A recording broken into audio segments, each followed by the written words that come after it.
speak with him yesterday afternoon, briefly. Had dinner with him last evening. Learned a lot. Thought it fascinating. A couple things that he said to me that I wanted to share with you. He lived in the Bahamas. Okay, something I have not even visited yet. So I would love to go to the Bahamas. Even more so live there. Secondly, have a place in London. Have a flat in London. A place to call home in London. Fascinating. But even more so, how many of you know President Bill Clinton? When I say know of President Bill Clinton. Okay. So today's speaker was a running mate of President Bill Clinton. Okay. For half an hour. I was going to go there.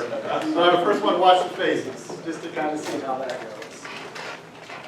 So Dr. Skousen joins us today to share with us a little bit of his career, experience, background in economics. And we'd like to welcome him to the floor to share with you. If you're taking it easy, please let me know. You take your seat. Okay?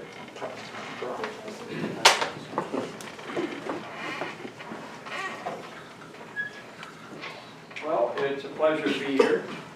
It's my first time to Indiana University East.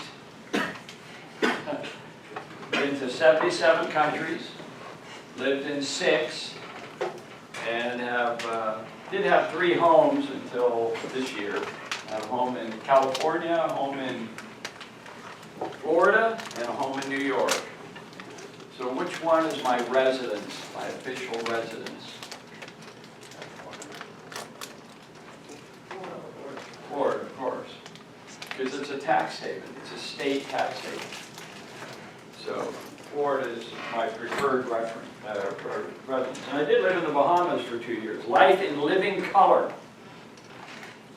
Saved enough money in taxes that I bought my flat in London for cash. So, it's a good experience. Now, we need to set this PowerPoint up, so can we do that? Absolutely. And Well, I remember that number as well, right? Oh yes, that's one I will never forget. So while he's setting that up, the plan is for me to give a lecture on gross output, GO, which is a new statistic that the government now publishes every quarter along with GDP, and I'll explain why GO is really important. And I want to do that for the first half of the class. And then I understand Professor Scales has had you ask questions, and I want to respond in the last half to questions that you have. So I know what you're interested in. So to introduce this subject, the topic that I've chosen to discuss with you, and I think this is a valuable topic for people in economics, in business and finance, is what we call, what the question is, what really drives the economy? Is it consumer spending? Is it business investment? And that includes exports. Is it exports and imports? Is it foreign trade that stimulates the economy? Or is it government? Does government stimulate the economy? Those are the questions that we want to talk about. PowerPoint's not up there. Lee? Let's see if this get this going. It's not in my room, so I don't know where it is. We're here, we're not there. You use this room? Have you used this room?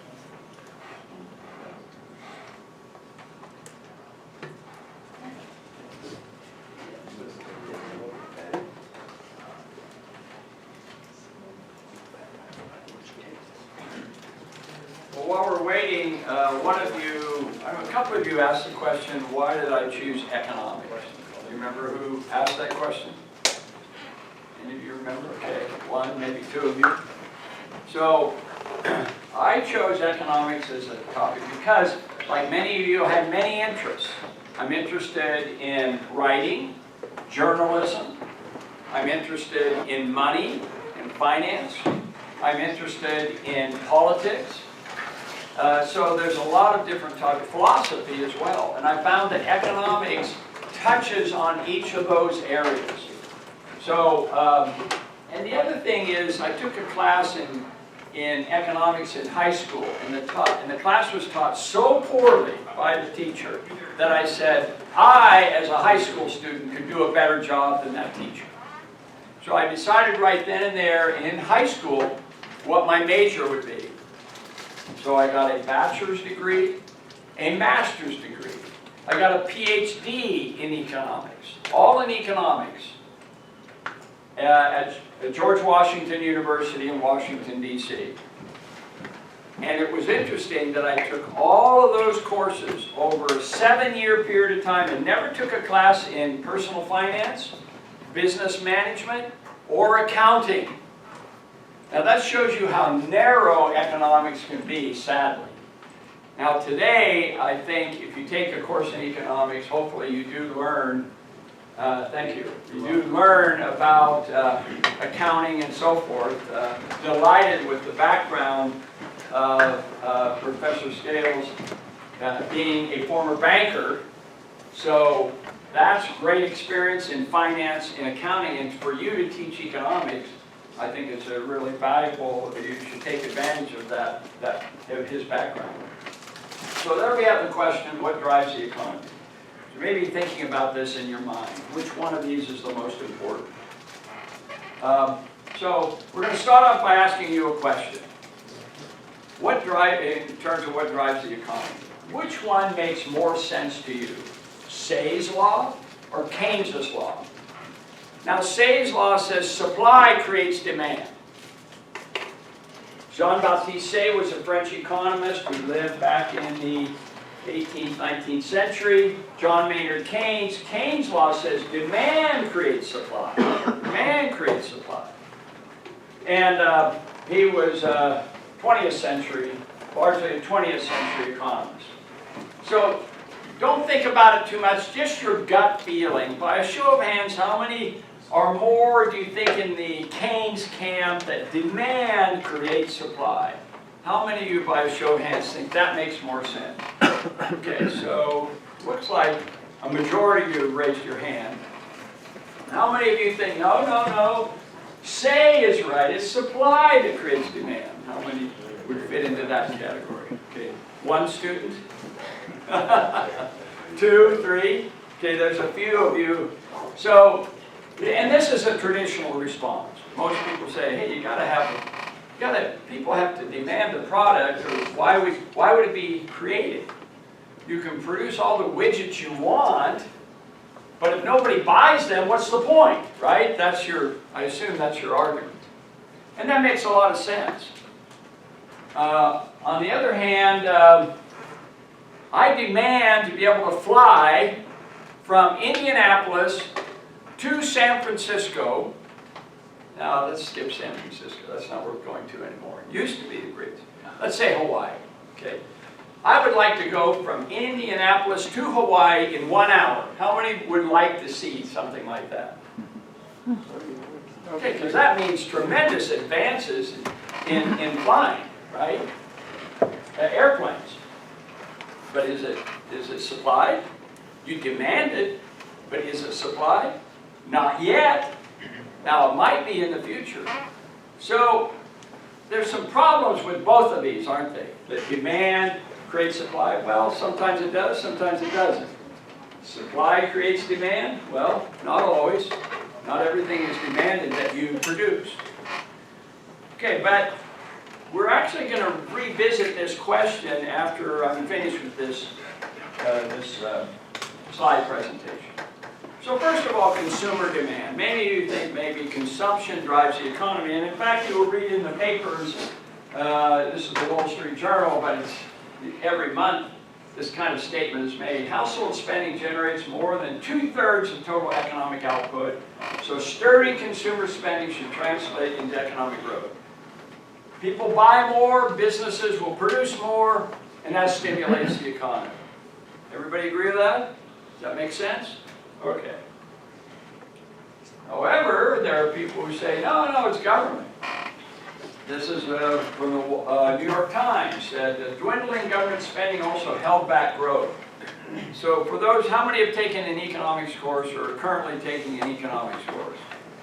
Okay, most of you, okay. So you're familiar with the view that GDP is C plus I plus G. Have you seen that quote, C plus I plus G? So what's C? Somebody said it. Consumption. What's I? Business investment. And what's G? Government spending. So you can see here, look at this correlation. Real government spending and real GDP, they're moving together.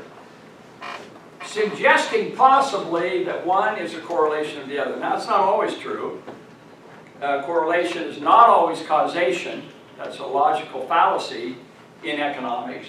But nevertheless, you do see them growing together. So a lot of people say, hey, government spending is really important. How many think that makes sense? Right, you're thinking about it. Okay. And how about this? Here's Barack Obama saying, we believe small business are the engine of economic growth in this country. Did he say consumption? Did he say government? No, he said small business. And then we have this statement, boom and bust have always been led by changes in business and durable goods investment, while final consumer spending has been relatively stable throughout the business cycle. Forbes magazine, 2013. So it's business that determines the economy, how the economy is growing. Does that make sense? Yeah, it does, doesn't it? So we have all three choices, C, I, and G. And notice that GDP is C plus I plus G, so they all contribute to it. But which one is the most important? That's the question, okay? Which one of the three is the most important? And that gets us to GDP, what it's supposed to measure, consumers, government, and business. Now, if you look at the latest statistics for 2022, so I've updated this special for this class, we can see that consumption is the biggest, right? What's second? Investment, so business, and then government is barely behind. So, and we're going to kind of ignore the export-import issue. It's actually slightly minus here. We can talk about that at another time. But basically, according to GDP, which of the three, consumption, business, investment, is the most important? So it's on the quiz. It's going to be on the test question. C, I, or G? What is the correct answer? C, right? So the original statement, consumption represents 2/3 of the economy. Therefore, consumer spending is the most important sector. That's what you learn from GDP statistics. Is it correct? Maybe, maybe not. So according to the GDP model of the economy, we can see that consumer spending is basically about 2/3, which is what you see in the newspapers all the time. And government spending and business are running a poor second. You have these two models. You have the supply side model that tells everybody save, save, save, don't consume, you need to save. You preach this all the time. Professor Dale, save. But you have other people saying, no, no, no, spend, spend, spend. Consumer spending. This is more the business side because this is investment money. Money that's saved is invested in business. This is consumer spending. So you have these two kind of views that are kind of running contrary to each other, don't you? So what we hope to do is today is to reconcile these two models. So here's the GDP model. You can see consumer spending is the big elephant in the room.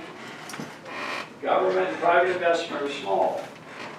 However, GDP leaves out a big part of the economy. This is the big revelation I wish to show you today. By the way, these are quotes from various Wall Street Journal, New York Times, consumer spending, they all say the same thing. It's the big elephant in the room. So, what is the missing link? I'm going to move on to this part here. What's missing from GDP? Okay. So remember, GDP is C plus I plus G. Okay, consumption, investment, and government. But what's missing? The supply chain. You've probably all been hearing a lot about the supply chain recently because there's been big shortages in the supply chain, which has meant that a lot of consumer goods, there's shortages. I'm a book writer. My next edition of Economic Logic will take 6 months to be printed. Why? Normally they can print it in a couple of weeks. But it's taking 6 months now for my book to be published. Why? Supply chain shortage. They have a hard time getting paper right now. That supply chain is $31 trillion, and it's left out of GDP. Because GDP, a lot of people don't remember this, but GDP, remember this when you graduate from your economics course, GDP is final spending only, okay? So it's the tables, it's the paper, it's your watch, it's your shirt, it's your hair. No. But it's finished goods, okay? It's the shoes I'm wearing and so forth. But all the stages of production, if we can go back to this chart here, this is a 4-stage model of the economy. Everything goes through a production process, right? It starts off with a raw commodity. In case of the shoes, it was cattle, leather, and it's produced into shoes and then distributed to Costco or wherever you might want to buy it, the shoe store, and then it's counted as GDP in stage number 4. But GDP leaves out all of these supply side stages of production. And how much is it?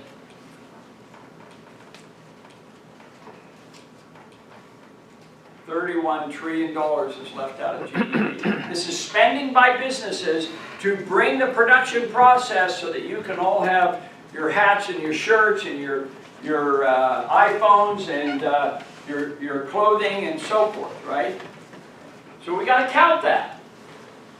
But it has not been counted until now. So there's a new approach called gross output. Gross output is C plus I plus G. It's GDP plus the supply chain. So we're adding this all together. Now, why is that important? Why should we include the value of the supply chain? Because we're talking about a new approach. In economics, we have the bottom line. We talk about finished goods and services. By the way, how many have taken an accounting class? Okay, so what is top line in accounting? Let's see how well your students know what top line is. Okay, what's the top line in a financial statement? If you watch CNBC at all, you are going to hear all the time, well, the top line is such and such, and the bottom line is such and such. What's the top line? Revenues, correct. Sales, revenues, that's the top line. What's the bottom line? Huh? Net income, profits, earnings, right? In economics, we don't have that. We just have the bottom line, GDP. There is a top line now. The top line is called gross output. Gross output. That's the top line in national income accounting. Okay? So in April, and by the way, I advocated this in a book I wrote called The Structure of Production that came out in 1990. And then I worked with the BEA, the Bureau of Economic Analysis, is the government agency in the Commerce Department that releases every quarter GDP. So you look at the Wall Street Journal, you watch CNBC. In fact, this week, GDP for the third quarter is coming out, the first estimate. So this is a triumph. I worked with the BEA for many years. I said, listen, you need to have a top line in national income counting. You need to measure the supply chain. You need to add that into GDP and get spending at all stages of production. And finally, in April 2014, I have an email from the director, Steve Landefeld, who sent me an email saying, you'd be happy to know, Mark, that we are now going to adopt your statistic. And they've been doing it now since April of 2014. And here's my picture meeting with them when I just met with this group here. The new director was Mary Ballman, but Brian Moyer was there. And this was a big deal, at least in my career, as creating this new statistic. So the BEA, I'm going to pass on this, the BEA actually defines GDP in terms of gross output. This is fairly technical, so I'm just going to pass on that. But basically, you add GDP plus the supply chain, intermediate inputs, and you get gross output. Okay, so this is the GO model. Now, in the GO model, you see something a little bit different. Remember the GDP model, what was the biggest sector in the economy? Consumption. But here, turns out, business spending is actually the biggest sector in the economy. Personal consumption is second, and government is a poor third. So you get a very different model here. So here's the two models comparison. We have the GDP model where consumption drives the economy. Then we shift to the GO model, and suddenly business is the big sector in the economy. The supply side.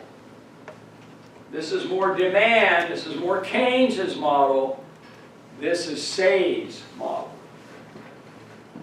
So if you use the GDP model, then you're right about demand, about Keynes's law. But if you use the gross output model, suddenly Say's law becomes more important. Now, this is a statistic since 2005 showing the difference between gross output in the green line, and in the orange line you have GDP. So look at 2008. In 2008, GDP dropped a bit, but nothing compared to what GO did. GO collapsed. And that's because the supply chain, business spending collapsed. Consumers continued to spend, okay? They spent a little less, but business is where it really collapsed. So it is a business cycle, it's not a consumer cycle.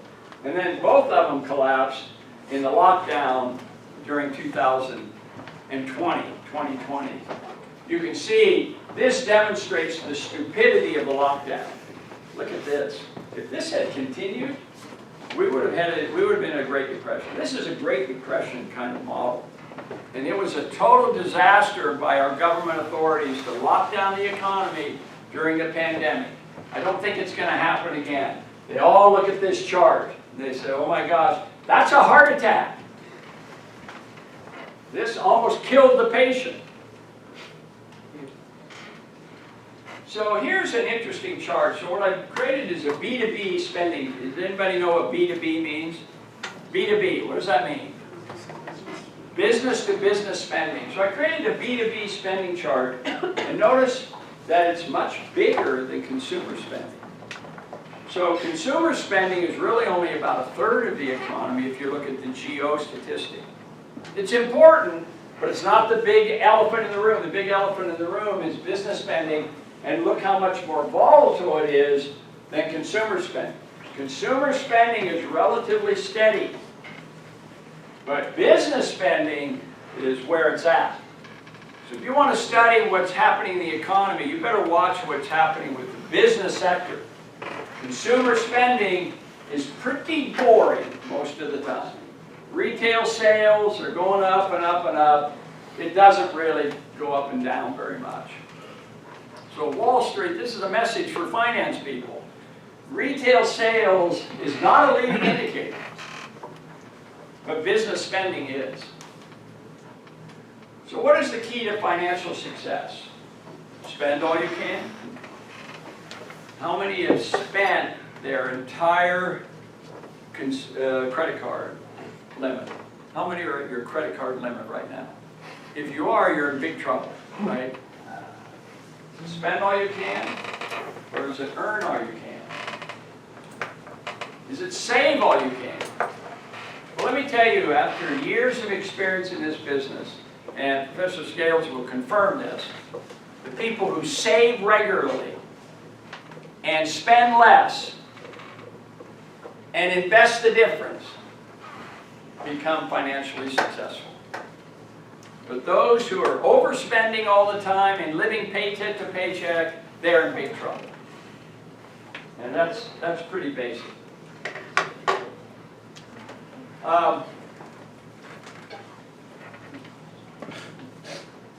Industry, thrift, and prudence are the three great virtues that Benjamin Franklin highlighted. I don't think we have any problem with American youth when it comes to industry. How many are you lazy students? You got any lazy students here? One, two.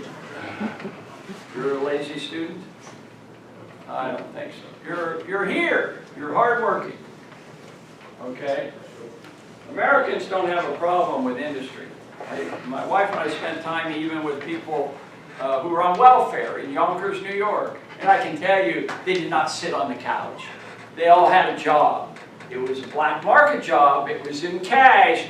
They were all working. They were on welfare, but they were all working. They didn't want to sit around the house just watching TV all day. Americans are hardworking. And the hardest working people in the world are from what country? Survey did a study of this. I just visited them last month. Koreans. Koreans are the hardest working people in the world. They think the Japanese are lazy. And the second hardest people on this survey, what country? Okay, Koreans first. Who's second? The United States is way down the list. Okay. Japan is up there, but it's not number 2. China. Not China. You're shocked by this. It is the Mexicans. The Mexicans are the second hardest working people in the world. If you've ever hired a Mexican, you know what I'm talking about. Legal or illegal. They work and work and work. Okay, so you learned something. Okay. I don't want to say out loud. I'm going to move on here because how much time do we have before we get to halfway point? We're at 102 right now. 102, so I got to move on here a little bit. I'm going to move on to the why. Now, I use this example because I teach at Chapman University in California. And so I use Seattle on the West Coast. Anybody been to Seattle? No. Okay, a couple of you. All right, so why is Seattle made up of wealthy residents? Is it because consumers spend like crazy and they stimulate the economy? Or is it because there are certain companies that are catalysts, have created new products that generate incredible wealth for Seattle residents? So name me the 4 or 5 companies that have put Seattle on the map. Number 1, the oldest, what would it be? Microsoft is second, but certainly Microsoft would be there. But even before Microsoft, what was the big company that put Seattle on the map? Amazon. Boeing. Boeing. All right? And Microsoft, of course, was the second. Can you think of the third? Any of you drink coffee today? Starbucks. Starbucks. Okay. Who would think that Starbucks would be a big success? I mean, people have been drinking coffee for hundreds of years. Why would Starbucks be a success? Because you didn't know that you wanted Starbucks until they created it. You didn't know that Microsoft, that Windows Microsoft, you needed that until they created it. All right? And, of course, Amazon, the world's largest store. And nobody knew you needed Amazon until Jeff Bezos created Amazon. The point is this: supply created the demand. What came first? What was the catalyst for all of these companies? It was the entrepreneur, right? They didn't know they wanted these things until they came up with the idea. So Jeff Bezos said, oh, Amazon, we need to have a central store for online purchases and so forth. So the catalyst is business. That's the key point that I want to make here. Of course, I'm a big fan of the Oregon Ducks. And Knight, trying to think of his first name, who started Nike, he's the one who put the Oregon Ducks on the map. I grew up in Portland, Oregon. The Oregon Ducks and the Oregon State Beavers were the worst teams in the Big 12, right? The worst teams. And, but then Knight put in billions of dollars into these two universities with uniforms and state-of-the-art technology. And now they're right up there as top football teams. So it all started on the supply chain. Here's a great quote from Larry Kudlow. Not one in 1,000 recognizes it. It is business, not consumers, that is the heart of the economy. When business produces profitably, they create income, paying jobs, and then consumers spend. So it's a question of time, okay? So now, yes, all these businesses produce products that you and I demand and we're willing to pay for. No question about that. But which came first? Which came first? The business idea or the consumer wanting the product? You know, Henry Ford once said, if I'd asked consumers what they wanted, they'd say a faster horse. Faster horse. Instead, he gave them an automobile because that was up here in his mind. So the catalyst is the business person. So what is ideal government policy? Encourage business to create new products, entrepreneurship, technology. Why is the United States exceptional? Why is American exceptionalism? We have the best performing stock market in the last 120 years. We have the best performing economy in the last 120 years. Why is that? Because we encourage technology. We encourage innovators. We encourage inventions. If you go to the patent office, World Patent Office is what leads the world in terms of new patents. It's the United States. So that's why we need to emphasize not consumption. Consumption is the effect, not the cause of prosperity. Say's law.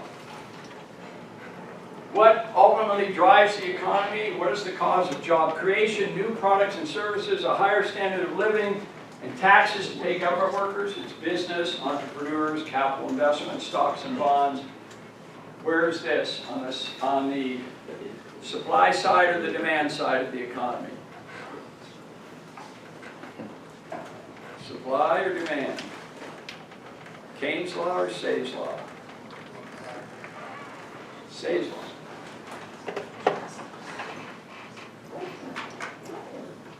Say, by the way, Say used the example of agriculture. Since we're here in agricultural areas, I was driving here, I saw all the corn farms and stuff like that. So Say came from an agricultural environment, Lyon in France, and he noticed when the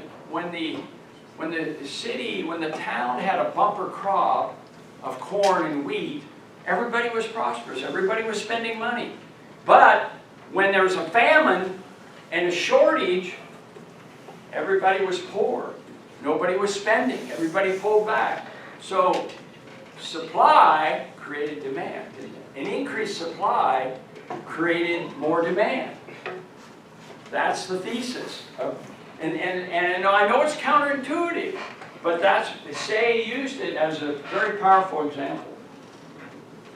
All right, so I've spoken enough. Who would like to read this statement from Shalom Matal? Who has a good voice and like to read this? Somebody up here in front?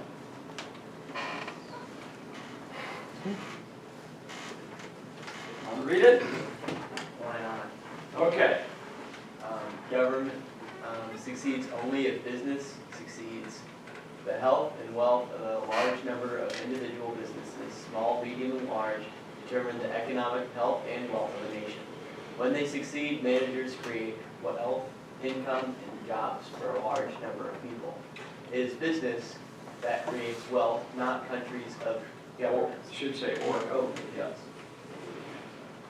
It is businesses that decide how well or poorly off we are. So which one of the models does this statement fit in? The GDP model or the GO model?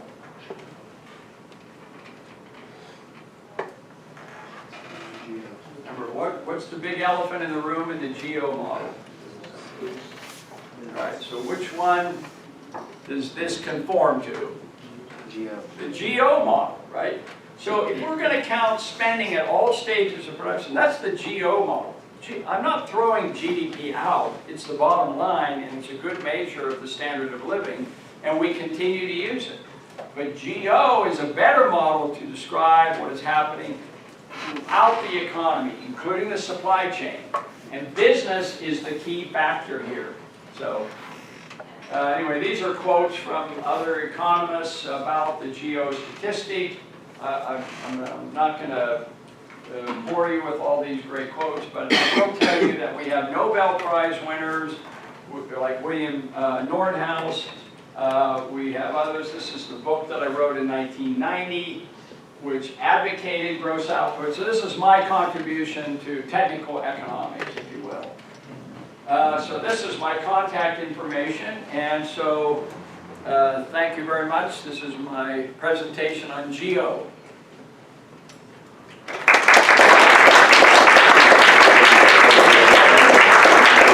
Start with some of these questions. Absolutely. Yesterday we reviewed the questions a bit in my office, and I said I was kind of jealous because I would like to address some of these questions, but today we're going to allow you to address them. So who would like to ask the first question?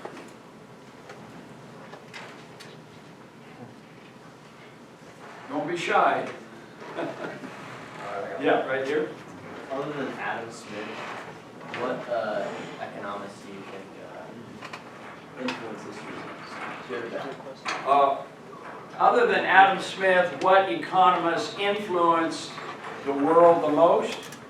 So I've written a book called The Big Three in Economics. So the big three are Adam Smith, which represents laissez-faire, basically saying you know better how to run your affairs than some bureaucrat. That's the basic thesis.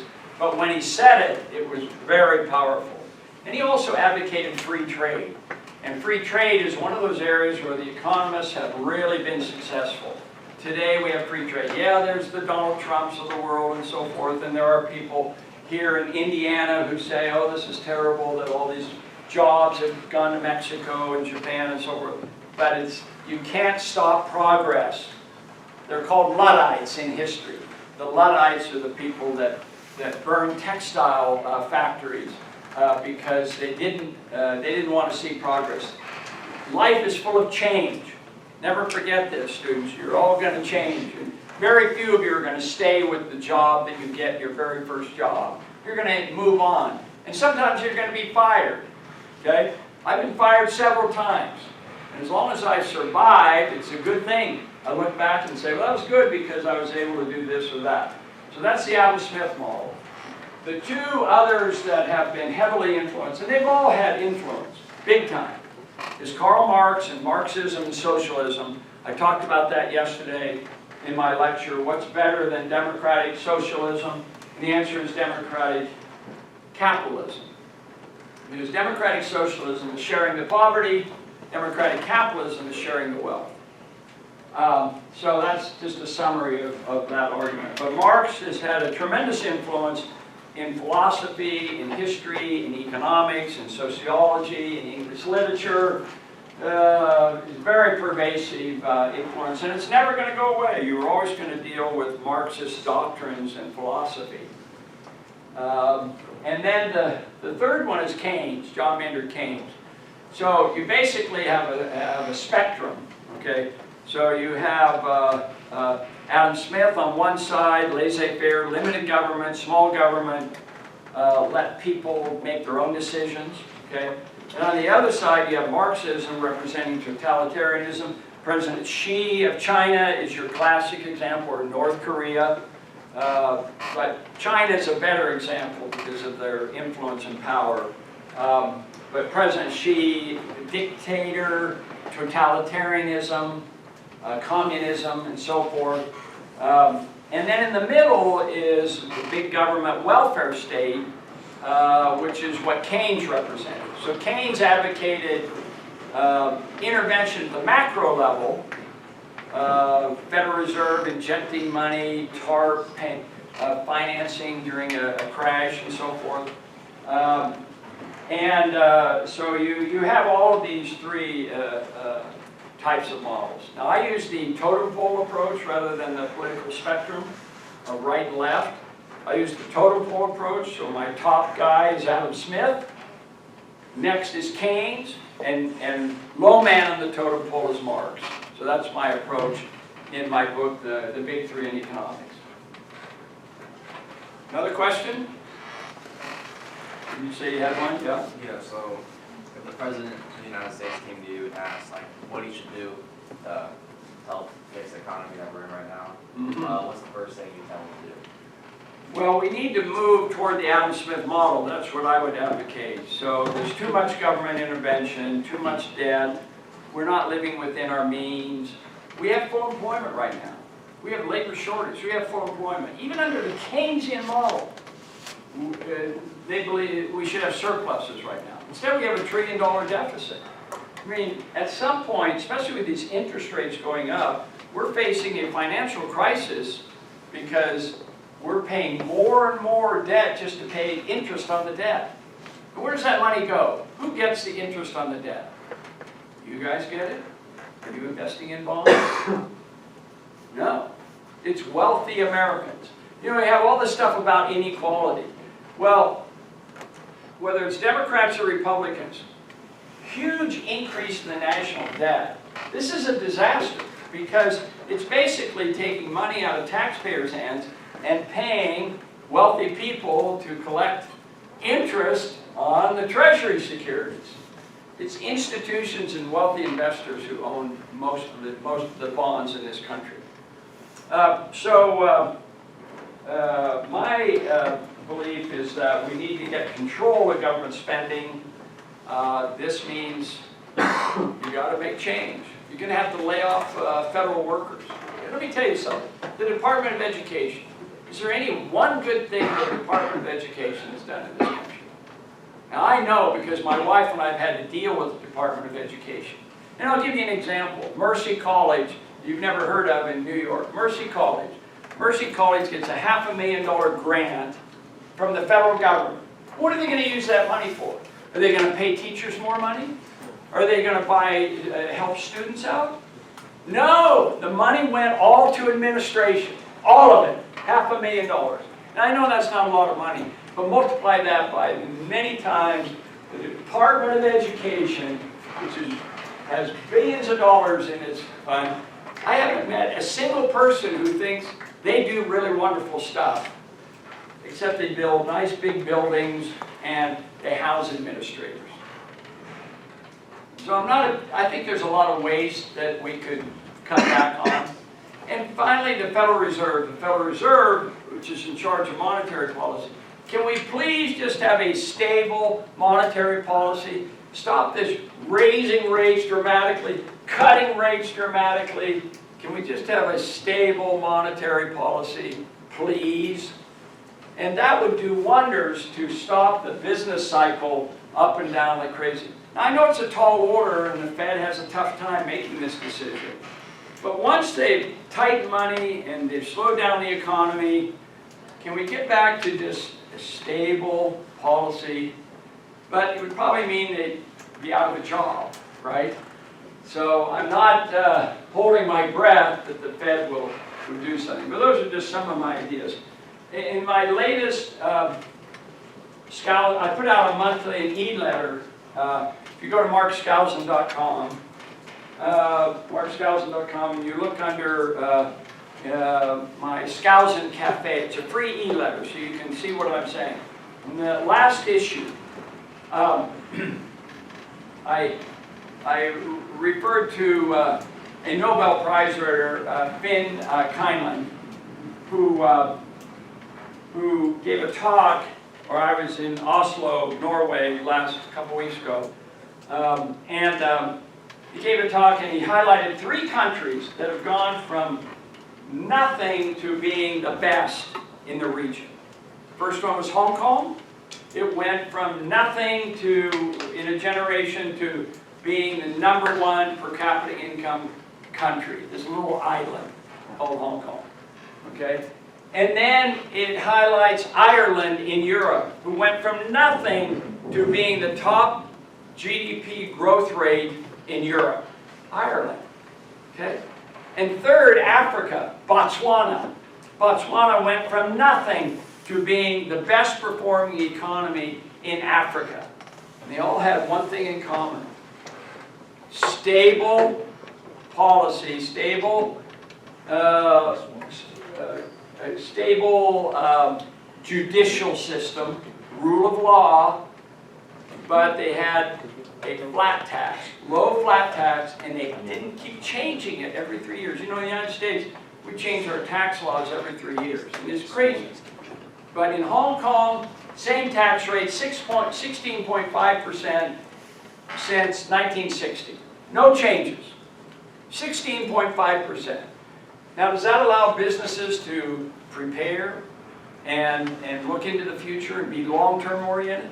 You bet it does. Ireland, they 12.5% corporate tax rate back 20 years ago. What is it today? 12.5%. In the United States, it changes all the time. Our corporate tax rate, our capital gains tax, we keep our accountants and our tax attorneys super busy doing all these stupid, crazy, constantly changing tax laws. It's totally unnecessary. You're in accounting, every year there's a new law. It's crazy. Yes, stable. Finn Kindland won the Nobel Prize because he said we need rules, not discretion. Rules, not discretion. Okay, how much time we got? Well, I want to ask you a question. Okay. Because just 2 days ago, we watched a video. Okay? Yeah. In class. The video was, you were present at the Freedom Fest, which is something that you created. Yeah. So we would like to know a little bit about that, why you created that, and how you created it. Good. I'll talk about Freedom Fest, and then I'll talk about the book. I'll end with the book that I highlighted in the C-SPAN interview. Okay, so I put on a conference called Freedom Fest. And we always have big celebrity speakers. We've had George Foreman. We've had William Shatner. I am arm wrestling William Shatner's Star Trek here. He's 5 years older than me, and he beat me, as you can tell.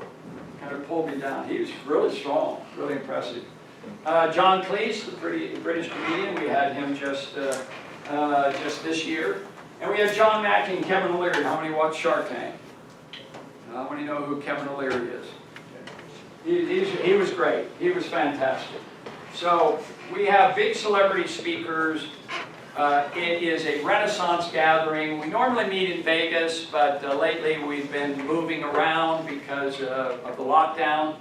So last year we were in South Dakota, and we had Kevin O'Leary there. No, I guess that was in 2019.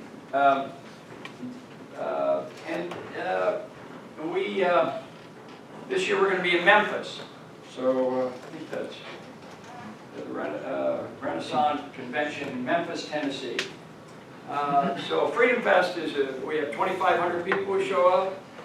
We have a lot of fun, a lot of entertainment. We have a film festival. We have a libertarian comedy hour and so forth. It's really a lot of fun. So if you go to freedomfest.com, I have some business cards here, Freedom Fest card if you want to pick those up. And by the way, I brought with me also a couple of my newsletters. My main source of income is writing an investment newsletter.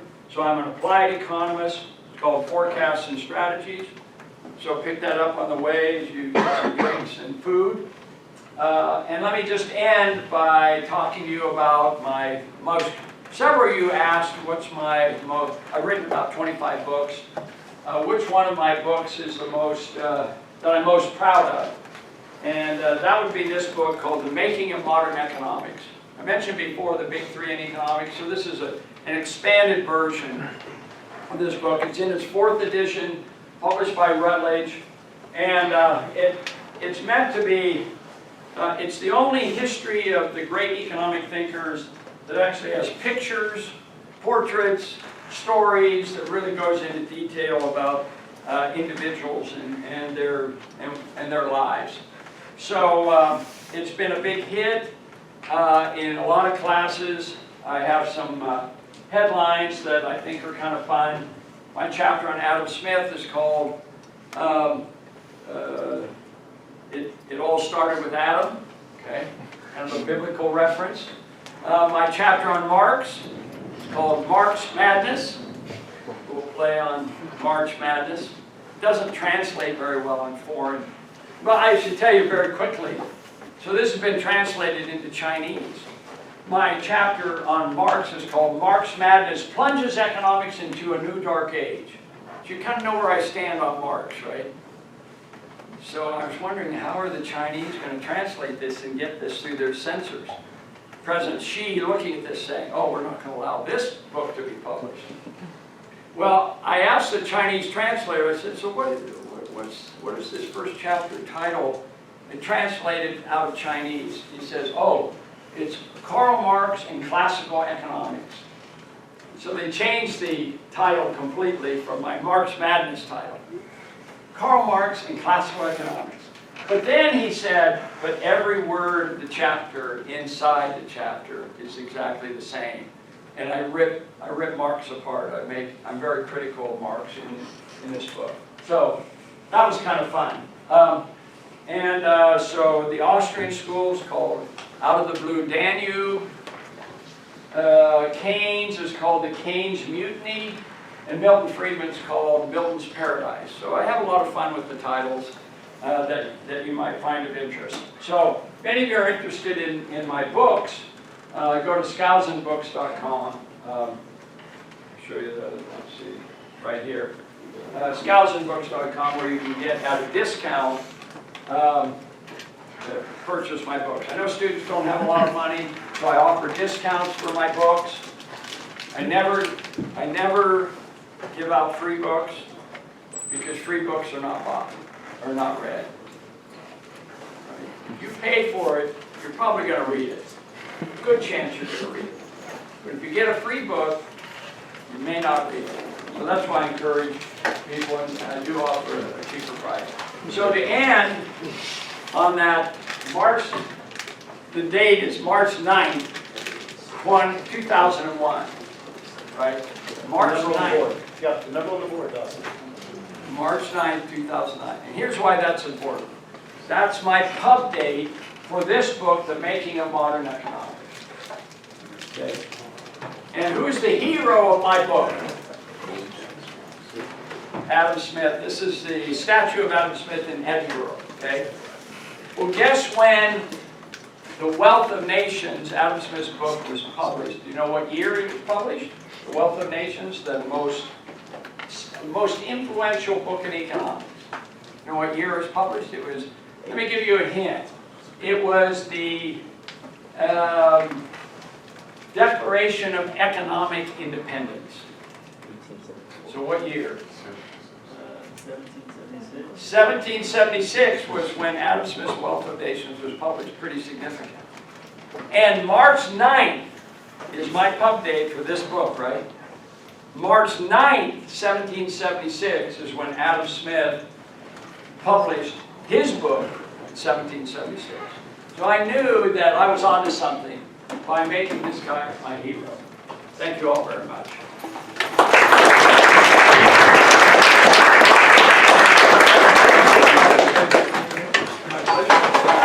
So, two things before we wrap up. One is, I don't get this opportunity very often to say, but Indiana University East, this campus, has been here for approximately 53 years. Okay? When you think about that, that's a very short time for a